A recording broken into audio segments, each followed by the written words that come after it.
मंगलवार को एक दिवसीय प्रवास पर बिलासपुर पहुंचे पूर्व मुख्यमंत्री भूपेश बघेल ने छत्तीसगढ़ भवन में पत्रकारों से चर्चा की।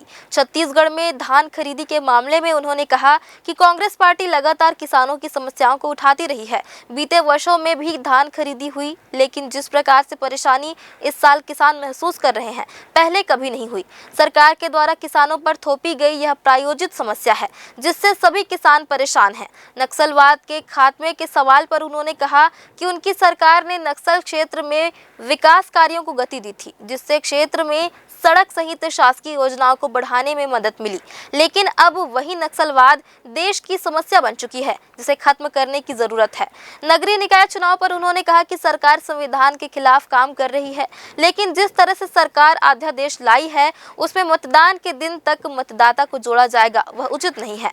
निर्धारित समय के 6 महीने बाद कराए जाने वाले चुनाव को उन्होंने असंवैधानिक बताया, जिसका कांग्रेस विरोध करेगी। इसके अलावा उन्होंने छत्तीसगढ़ में बढ़ती महंगाई और गौ अभ्यारण्य पर भी अपनी प्रतिक्रिया दी।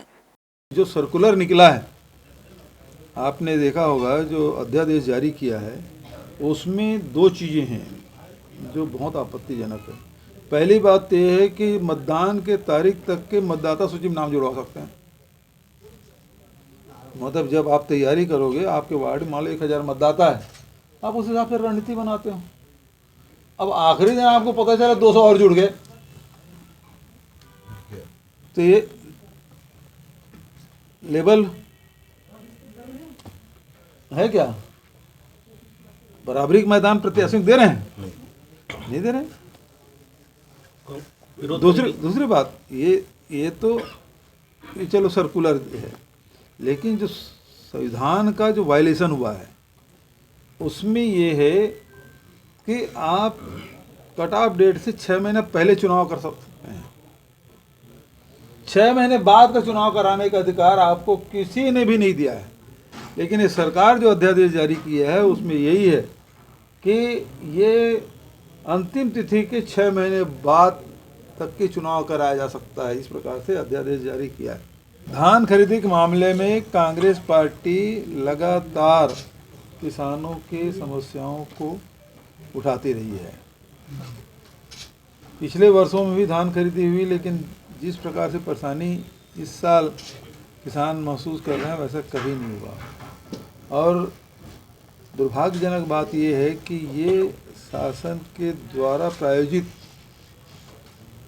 किसानों पर थोपी गई समस्या है। इस सरकार की नाकामी ये है कि पिछले साल का जो चावल है, वो अभी भी लगभग 12 लाख मीट्रिक टन चावल एफसीआई में जमा करना बाकी है। ये डबल इंजन की सरकार है, और डबल इंजन की सरकार में राइस मिलर के पास चावल तो है, लेकिन रेक नहीं मिल रहा है, एफसीआई में जगह नहीं है, और इसके कारण से हुआ कि उठाव नहीं हुआ है। चावल, पुराना धान का चावल राइस मिलर जमा नहीं कर पाए हैं, और जब पुराना धान का चावल जमा नहीं किए हैं, तो नया डीओ लेने की पात्रता भी उनकी नहीं है। जनोन्मुखी कार्यक्रम थे, जनहितैषी कार्यक्रम थे, वो सबको बंद कर दिया गया। पहली बात यह है कि आपके राजीव गांधी किसान न्याय योजना, वो बंद कर दिया उन्होंने, जिसमें 4 किस्त में पैसा देते थे, और धान ही नहीं बल्कि जो मक्का बोते थे बरसात में, जो कोदो कुट की रागी बोते थे, या फल सब्जी लेते थे, उसको भी हम तो प्रति एकड़ 10,000 रुपये देते थे। अब वो बंद हो गया, और बंद होने के कारण से क्या हुआ कि सब जो सब्जी बाड़ी वाले थे या कोदो कुट की रागी बोते थे, वो सब धान में आ गए। और यही कारण है कि आज टमाटर 50 रुपया है।